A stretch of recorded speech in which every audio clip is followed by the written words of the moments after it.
Got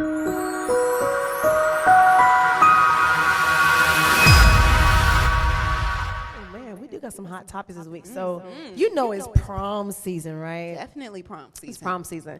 And so funny, so you know how we are super like social media gurus and stuff. So I see people going in about these extreme proms where people are spending about $1,500 close to $2,000 on their daughters and their sons going to prom because they want to outslay everybody at prom. But the crux of the issue is they're not graduating. So you spending your coins on your kids to outslay folks, but they're not graduating from the school. That's just unacceptable. Do you think the parents know, or you think some of them know, or they just trying to put on for the kids? I don't. That could be a combination of both, but why would you still spend anywhere between $1,500, $2,000 on prom? What are they going to look forward to?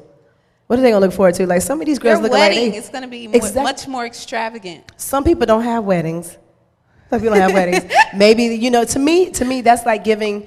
That's like telling a girl, like, you have nothing to look forward to. I think you need to build, like, I believe in slaying age appropriately. Okay. But these girls look like they're going down the aisle and getting married. Trains longer than I have ever worn. Like, ma'am, you have nothing to build to.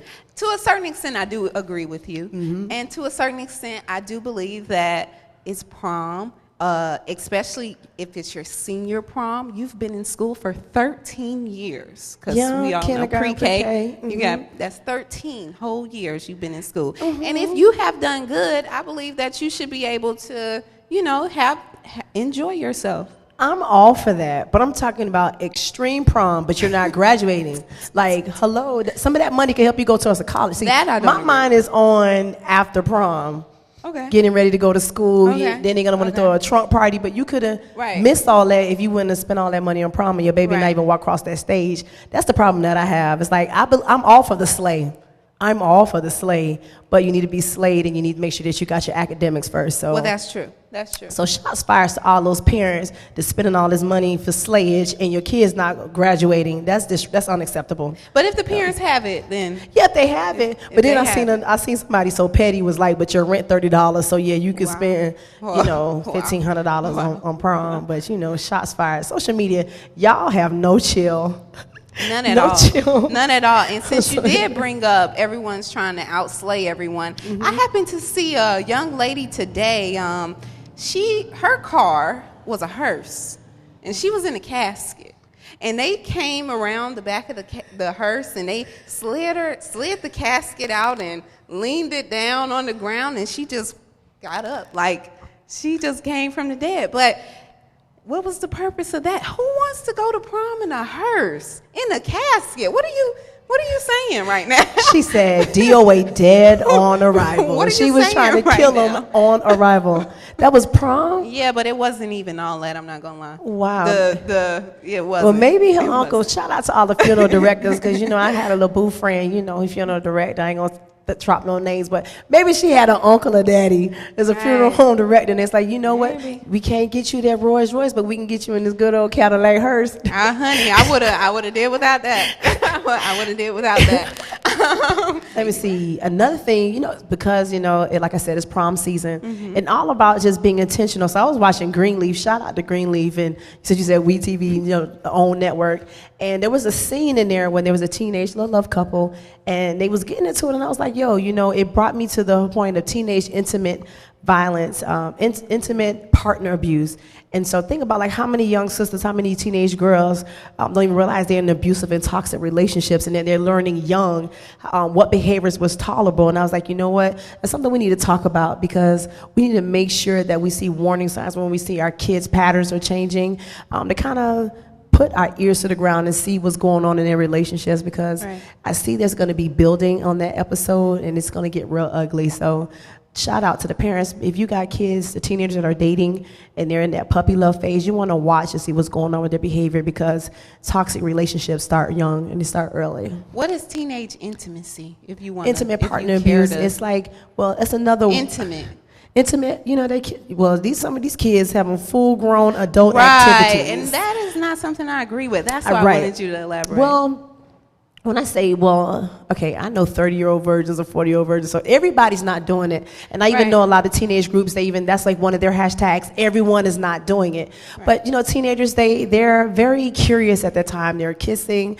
They may be what we talk about growing up, dry hunching. Some people are full throttle, engaging in sexual activity. So you definitely want to have conversations with your kids. Number one, about abstinence. And those of them who are as sexually active, you definitely want to have those conversations about safe sex and you want to have those conversations, period. In my household, there was nothing that was taboo in my house. My mother was an RN nurse, and she scared us straight. So we talked about everything. So sex education for me is critical. Even being a formal sex educator to teenagers, you want to have real conversations with them and empower them, but let them know they need to save sex for marriage. I thought you were going to say they need to have safe sex. No, I am a church baby. I can't be talking about, no. I don't believe that because it opens up things to adult things, and I'm always looking at the spiritual dynamic to it. So they don't need to be worried about that. Be children, enjoy life. It's so, listen, you have plenty of time for sex. Trust me, you do. Wait. How about that? Okay. So we do know that Mother's Day is coming up. Yay! Mother's Day. Mommy. Hey. Okay. What do you get your mom, when you can't afford to get her the solar system and time with her? Time is the most expensive and valuable thing that you can do with your mom. Girl, it's all about mother-daughter day, a son-mother. It's all about spending time. Heck, if you don't have no money, mama got groceries, why don't you go help your mom? Why don't you go cook dinner for your mama? How about that? Right. Yeah, that's my mom probably wouldn't. She wouldn't let you cook. She'd be like, you can't wash your hands. Did you tie your hair up? That's my mom. That's your mama? That's my okay, well, Mom, how about you want to pay for you to go get something to eat? Right. Yeah. That's more like her. So also, if your mother likes certain hobbies, she likes, it could be, let's say she may like a certain color, you can find something that she likes, buy that in that color. It's different little things that you can do, but I'm all about time. I'm all about being intentional and things that actually make sense and has a value. So Right. Are you going to go to Atlanta to go see Mom? That'd be a good thing. Wow. Mom, if you're watching, go ahead and tell her, why don't you come see me? Way to ask me. No, you know what I was thinking about? Honestly, I was thinking, what if I went there for a day? There's a Mother's Day movie coming out. It looks so funny. It's about a lady and her mom. And they got on this excursion. I can't even think of the name right now. And then they got abducted or something like that. Right. Yeah. It's going to be hilarious. I think that would be dope. What if I did that? So your mom is fun. So no. Your mom's not fun? She's not adventurous like that? I love you, Mom. My mom is my mom. But see, now you're at the age you can have that mommy-daughter dynamic and really build that girlfriend connection.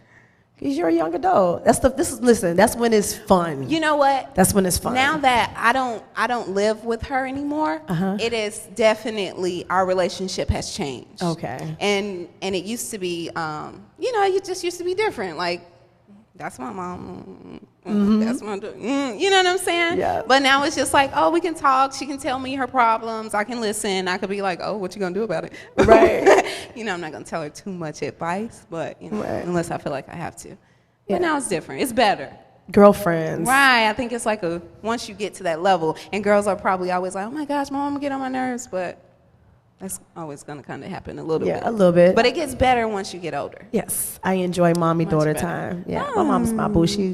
Listen, when I tell you my mama was off, my mommy is off the chain. Yeah. So, she had never had any filter. The elevator doesn't go all the way to the top. So it was always What's fun your with my mama mom. name? Cynthia. Oh, my mama named Nikki. Okay.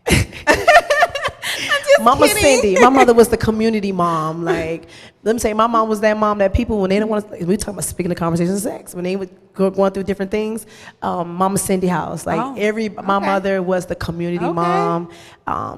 Girls, when they start becoming a young lady, my mother would tell them how to properly take care of their bodies. My mom was just that mom. Okay. Yeah. Oh, okay. So I probably would have been over your house. Everybody's at our house. Yeah, I probably would have been some over parties, we going shopping, grocery shop.